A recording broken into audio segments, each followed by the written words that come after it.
Hello everyone, welcome to my channel. आज हम एक ऐसे प्रोडक्ट के बारे में बात कर रहे हैं जो स्मार्ट तो नहीं है लेकिन स्मार्ट चीज़ों में जरूर यूज होते हैं। उसके बिना चाहे वो कोई भी स्मार्ट डिवाइस ले लो, उसके बिना वो कंप्लीट नहीं है। आज हम जो चीज़ के बारे में बात करने वाले हैं वो है ग्लास। मतलब जो ग्लास यूज होते हैं ना, जैसे कि डिस्प्ले में, कैमरा की लेंस में, टीवी में, मॉनिटर की डिस्प्ले में, मतलब ज़्यादातर जो डिस्प्ले होते हैं उसके प्रोटेक्शन के लिए जो यूज होते हैं वही ग्लास होते हैं। एक्चुअली वो डिस्प्ले प्रोटेक्ट करने के लिए जो शीट यूज होते हैं वही ग्लास होते हैं। मतलब सबको पता है, लेकिन वो डिस्प्ले और ग्लास में फर्क होते हैं। मतलब जो ग्लास होते हैं वो डिस्प्ले नहीं होते ना। तो वैसे ऐसा नहीं है कि जो वो ग्लास हैं वो स्मार्ट चीजों में यूज होते हैं, नॉर्मल चीजों में यूज होते हैं। जैसे कि कोई चीज को खूबसूरत बनाना हो, जैसे कि बड़े बड़े बिल्डिंग के जो खिड़की होते हैं वो ग्लास के बने होते हैं, जो हमारे चश्मे होते हैं वो भी ग्लास के बने होते हैं। और फ्रेम अलग होते हैं, लेकिन जो डायरेक्टली जो चश्मे होते हैं वो ग्लास के बने होते हैं। और जैसे कि लिकर बोटल्स होते हैं वो ज्यादातर ग्लास के बने होते हैं। लेकिन उसके उस ग्लास और जो हमारे जो स्मार्ट डिवाइस में जो ग्लास होते हैं, जैसे कि मेरा डिस्प्ले की प्रोटेक्शन मान लो, या मोबाइल की डिस्प्ले हो, लैपटॉप की डिस्प्ले हो, या टैबलेट की डिस्प्ले हो, वो अलग अलग प्रोटेक्शन के साथ आते हैं। तो वो इतना आसानी से टूटते नहीं। जैसे कि ग्लास पैक्स होते हैं वो इतना आसानी से टूट जाते हैं, लेकिन वो इतना आसानी से नहीं टूटते हैं। अब सोचो ये आसानी से टूट गया तो क्या क्या फायदा अपना, है कि नहीं। ग्लास को स्ट्रेंथनिंग करने के लिए बहुत सारे रिसर्च और डेवलपमेंट हो रहे हैं। जैसे कि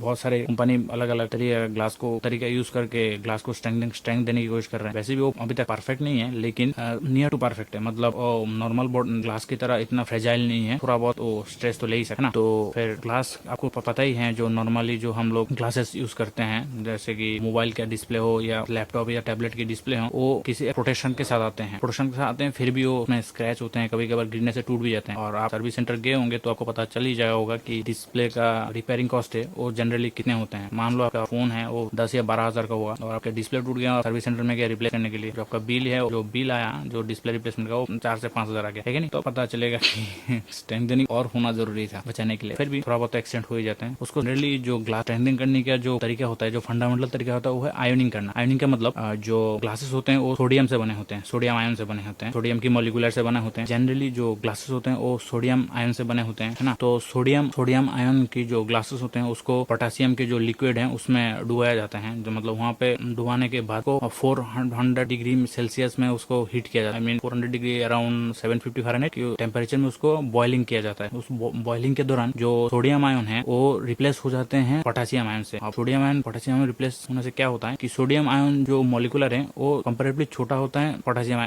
मॉलिक्यूलर। तो जब वो रिप्लेस होते हैं, लेकिन वो जगह तो सेम ही हो गया, है कि नहीं। तो उसको जो सोडियम आयन रिप्लेस हुआ, सोडियम आयन जब रिप्लेस हुआ पोटेशियम आयन से, तब तो पोटेशियम आयन बड़ा है, वो ज्यादा स्ट्रेस पैदा करेगा, की वजह से उसमें वो टेंशन पैदा होगा, जो कंप्रेस होगा ना वो, क्योंकि वो छोटे जगह में बड़े चीज आ रहे हैं तो कंप्रेस हो गई। कंप्रेस होने से वो एक नॉर्मल स्ट्रेंथनिंग प्रोवाइड करते हैं, जो ग्लास को स्ट्रेंथनिंग प्रोवाइड करते हैं जनरली वही। तो इस ऐसे ही मतलब होते हैं जो आयोनिंग प्रोसेस है। और अलग अलग कंपनी के यूज में अलग अलग ग्लास यूज करते हैं। मतलब आयोनिंग ऐसे ही होते हैं हर किसी कंपनी का, लेकिन उसको डिपेंड करते हैं कि उसमें जो ग्लास, जो पहले जो सोडियम का जो ग्लास पोटेशियम लिक्विड में डुबाया जाता है, वो ग्लास कौन से ग्लास यूज होते हैं। जैसे कि बहुत सारी कंपनी बहुत सारे ग्लासेस यूज करते हैं, उसमें अलग अलग केमिकल फॉर्मुलेशन से बने होते हैं, जो पहले ही नॉर्मली जो स्ट्रेंथनिंग प्रोवाइड करते हैं। ये जो मैंने जो आयोनिंग का प्रोसीजर बताया वो लास्ट प्रोसीजर है, जो सब ग्लास कंप्लीट होने के बाद जो ग्लास को आयोनिंग में जो सोडियम मतलब पोटेशियम लिक्विड में जो डुबाया जाता है वो सबका लास्ट प्रोसीजर है। उसके बाद वो टेस्ट के लिए भेजा जाता है और फिर जो फेल हो जाते हैं तो मॉडिफिकेशन करना होता है तो करते हैं, है कि नहीं। तो इसमें जो फैक्टर है वो हम लोग जनरल जो फैक्टर है वो लास्ट में पता है, जो फंडामेंटल। अब बाकी जो अलग अलग कंपनी, जैसे कि कॉर्निंग गोरिल्ला ग्लास, जो जनरली जो फोन के जो प्रोटेक्शन में आते हैं वो कॉर्निंग गोरिल्ला ग्लास, नाम तो आपके सुना ही होगा। मतलब गलती से सुन लिया हो, या फैक्ट शीट में कभी कभार मेंशन भी होते हैं, कभी कभार नहीं होते हैं। अब आजकल तो बहुत सारे प्रोटेक्शन के ग्लास आ गए हैं, लेकिन पहले जो ज्यादातर, पहले क्या अभी जो अच्छे ग्लास प्रोटेक्शन की बात आए तो कॉर्निंग गोरिल्ला ग्लास के प्रोटेक्शन सबसे बेहतर होते हैं। इसको उसमें सीरीज होते हैं, जैसे कॉर्निंग गोरिल्ला ग्लास 1 2 3 4 5 6 ऐसे करके होते हैं, है ना। तो वो ऐसे ही बना जाते हैं। तो आज हम गोरिल्ला ग्लास का जो latest and best in class, मतलब वो लेटेस्ट जो प्रोटेक्शन है वो गोरिल्ला ग्लास विक्टस के साथ आते हैं, जो one of the strongest glass है। जैसे कि गोरिल्ला ग्लास 4 5 6 या जो भी ये सब लोअर एंड मिड रेंज की स्मार्टफोन या लैपटॉप या टैबलेट की प्रोटेक्शन, लैपटॉप को तो ज्यादा नहीं मिलते हैं, लेकिन टैबलेट और फोन के प्रोटेक्शन में मिल जाते हैं। जो गोरिल्ला ग्लास 4 5 मतलब 3 से, अभी तो 2 नहीं मिलते, 3 से स्टार्ट होते हैं, 3 4 5 6 ऐसे स्टार्ट होते हैं। जो हाई एंड फोन होते हैं उसमें जो प्रोटेक्शन यूज होते हैं वो है गोरिल्ला ग्लास विक्टस के। और गोरिल्ला ग्लास विक्टस और नॉर्मल गोरिल्ला ग्लास में क्या फर्क होते हैं जानते हैं अभी। तो नॉर्मल जो गोरिल्ला ग्लास होते हैं वो सेम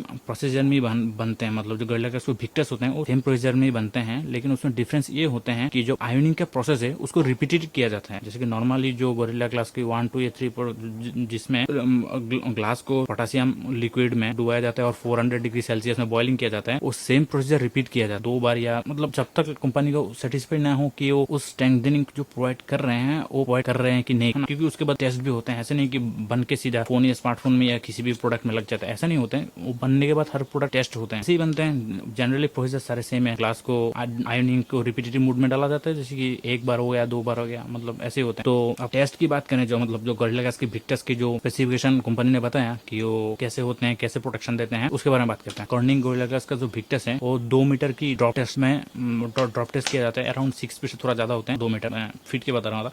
हाँ, तो 2 मीटर के ऊपर से गिरे आ जाता है तो तब तक मतलब 2 मीटर के वो सेफेस्ट टेस्ट होते हैं। मतलब 2 मीटर से गिरने के बाद आपकी फोन के डिस्प्ले या टैबलेट के डिस्प्ले को मतलब इतना फर्क नहीं पड़ेगा, मतलब फर्क नहीं पड़ेगा 2 मीटर तक। वो जो ड्रॉप टेस्ट करते हैं ना, वही ड्रॉप टेस्ट। ऐसा नहीं कि हाथी के नीचे कुचल दिया या बुलडोजर से चला दिया, ऐसा थोड़ी ना होता है। ड्रॉप टेस्ट होते हैं, ड्रॉप टेस्ट में 2 मीटर से ऊपर से गिरा जाता है और वो कुछ नहीं होता, मतलब वो इतना एना टफन है। तो दूसरा टेस्ट होते हैं वो स्क्रैच टेस्ट। जो स्क्रैच टेस्ट में उसमें 7 to 8 न्यूटन मीटर की जो प्रेशर से उसको स्क्रैच किया जाता है। जैसे कि हम किसी भी चीज को, जैसे कि जब लिखते हैं पेन से पहले हम लोग जो पेन को पकड़ने के बाद उसको पेपर के ऊपर प्रेशर देते हैं, उसके बाद वो राइटिंग होता है। हमें हल्के से राइटिंग नहीं होती, कभी कभार जो जेल पेन होता है वो हल्के से राइटिंग हो जाते हैं, लेकिन ज्यादातर वो प्रेशर प्रोवाइड करना पड़ता है। जब प्रेशर प्रोवाइड करते हैं, जनरली जो नॉर्मल ग्लासेस होते हैं, मान लो नॉर्मल गोरिल्ला ग्लास हुआ, वो जनरली 2 to 3 न्यूटन मीटर की जो प्रेशर है वो सह सकते हैं और उसके ऊपर स्क्रैच आ जाएगा। उसके बाद मतलब वो 2-3 न्यूटन मीटर के ऊपर प्रेशर हो गया तो उसके बाद स्क्रैच आ जाएगा। उसमें जो गोरिल्ला ग्लास का जो विक्टस है वो अराउंड 7 to 8 न्यूटन, वो बहुत ज्यादा होते हैं 7 to 8 न्यूटन। जनरली हम इतना प्रेशर हाथ से तो नहीं लगा सकते है ना, तो 7 to 8 न्यूटन मीटर की प्रेशर वो सह सकते हैं। 7 to 8 न्यूटन मीटर क्रॉस करने के बाद ही उसके ऊपर स्क्रैच आएगा। जैसे कि कभी कभार हम फोन जेब में रखते हैं, उसमें कीज होते हैं, बाइक के कीज हो गए, कार के कीज हो गए, कार्ड्स हो गए, बहुत सारे कुछ कॉइन्स हो गए ना, उससे स्क्रैच आ सकते हैं। उस चीज को प्रोटेक्शन देने के लिए वो स्क्रैच टेस्ट किया जाता है और स्क्रैच टेस्ट में उस 7 to 8 न्यूटन मीटर तक वो ये ले सकते हैं।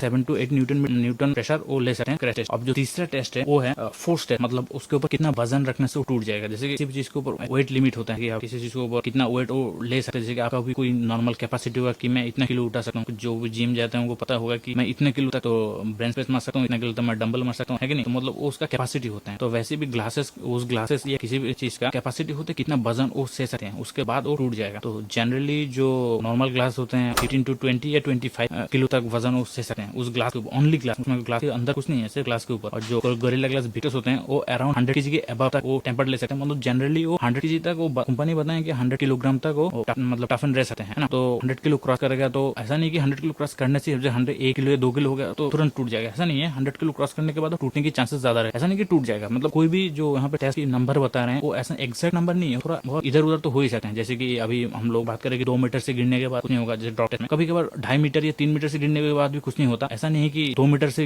ही गिरोगे तो कभी कभार ऐसा भी हो सकता है कि 2 मीटर के गिरने के बाद भी टूट जाता है ना। वो डिपेंड करते हैं कंपनी टू कंपनी, है ना। कैश टेस्ट है वो भी सेम है बाकी जो है ना। तो ऐसा नहीं है कि जो कंपनी जो ग्लास प्रोटेक्शन कंपनी जो ग्लास बना, कॉर्निंग की बात कर ले तो वो ऐसा नहीं है कि जो कंपनी बना रहा है वही टफन ग्लास आपको प्रोडक्ट में मिल जाएगा। जैसे कि स्मार्टफोन हो गया, टैबलेट हो गया, वो ऐसा नहीं मिलते हैं ना। आप सोचोगे हाँ तो इतना टफन ग्लास है तो ऐसा ही लेना चाहिए। पहली बात तो आप ऐसा नहीं कि जो रेंज या नॉर्मल बजट स्मार्टफोन में जो प्रोटेक्शन आता है वो बहुत ऐसा घटिया नहीं है, बट उस कंपेरेटिवली थोड़ा कम स्ट्रेंथनिंग प्रोवाइड करता है ना। तो ऑब्वियसली आप प्रीमियम पे कर रहे हैं तो चीज के लिए तो आप प्रीमियम पे कर रहे हैं कि नहीं। वैसे भी आप जब मिड रेंज के पार जाते हैं, जैसे कि स्मार्टफोन में 30,000 के ऊपर जाते हैं तो उतना खास कुछ पता नहीं है। हाई एंड प्रोसेसर और प्रोसेसर में भी इतना परफॉर्मेंस में इतना ड्रास्टिक डिफरेंस नहीं होगा। मिड रेंज में और लो एंड और मिड रेंज में बहुत डिफरेंस होता है, लेकिन mid range high and phone में उतना डिफरेंस नहीं होता, तो उतना डिफरेंशियल फैक्टर नहीं रह जाता। तो उसमें 2-3 फैक्टर आ जाते हैं फिर हाई एंड फोन में। पहली बात हो गया लुक, दूसरी बात हो गया डिजाइन, तीसरी बात हो गया कैमरा या जो परफॉर्मेंस होते हैं उसका कैमरा परफॉर्मेंस, कितना अच्छे फोटो खींच सकते हैं, कितना लो लाइट में खींच सकते हैं, है ना। तो तीसरी बात जो आ गया वो है प्रोटेक्शन की। जैसे कि गिरने के बाद बहुत जल्दी ना, तो आपको पता है रिपेयरिंग कॉस्ट, एक बार टूट गया तो हो गया। जनरली जो आईफोन के होते हैं उसका रिपेयरिंग कॉस्ट बहुत ज्यादा होता है। वैसे उसका फोन का कॉस्ट ज्यादा होता है, 1.5 लाख या 1 लाख के आसपास होते हैं। सस्ता होते हैं वो भी 50,000 के ऊपर होते हैं। वो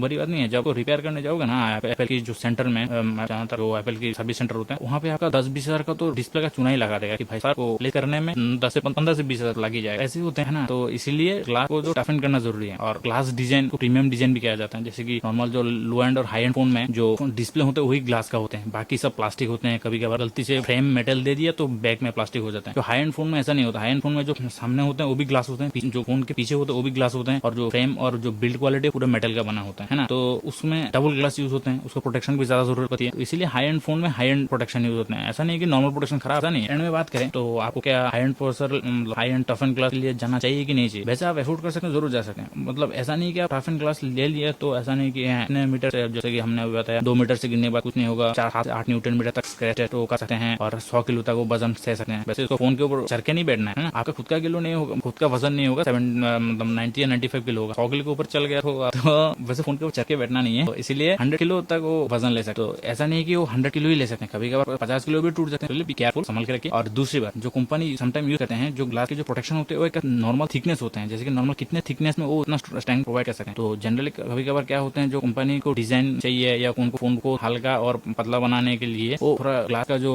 थिकनेस है वो थोड़ा घटा देते हैं। जनरली आपको पता भी नहीं चला क्योंकि कंपनी कहीं पे मेंशन ही नहीं करती। ये बोल देगा कि हमने गोरिल्ला ग्लास विक्टस की प्रोटेक्शन यूज किया, ये नहीं बताया कि गोरिल्ला ग्लास विक्टस का जो थिकनेस है वो आधा कर दिया है। तो आपका आधा करने से तो आपका प्रोटेक्शन भी आधा ही हो गया है ना। तो इसलिए फोन या किसी भी चीज गैजेट को लेने से पहले रिसर्च कर लीजिए, रिव्यूज देख लीजिए, वीडियोस देख लीजिए। मैं तो कहीं का वीडियो देखा था कि कर्निंग गोरिल्ला ग्लास 3 जो है वो बेटर प्रोटेक्शन करते रहे कर्निंग गोरिल्ला ग्लास 5 और 6 के मुकाबले। पता नहीं ऐसा क्यों हो रहा है, लेकिन मुझे लगता है दाल में कुछ काला है। मतलब दाल में क्या काला, ये इसमें है कि वो जो ग्लासेस हैं उसको थिकनेस घटा दिया गया है, इसलिए वो इतना अच्छा प्रोटेक्शन नहीं दे पा रहे। नहीं तो जनरली गोरिल्ला ग्लास 3 से गोरिल्ला ग्लास 5 और 6 तो बेटर होना चाहिए कि नहीं। किसी भी प्रोडक्ट को बाय करने से पहले रिव्यू देख लीजिए, तो रिसर्च कीजिए, फिर लीजिए, है ना। Thanks for watching, see you in my next one. तब तक के लिए नमस्ते।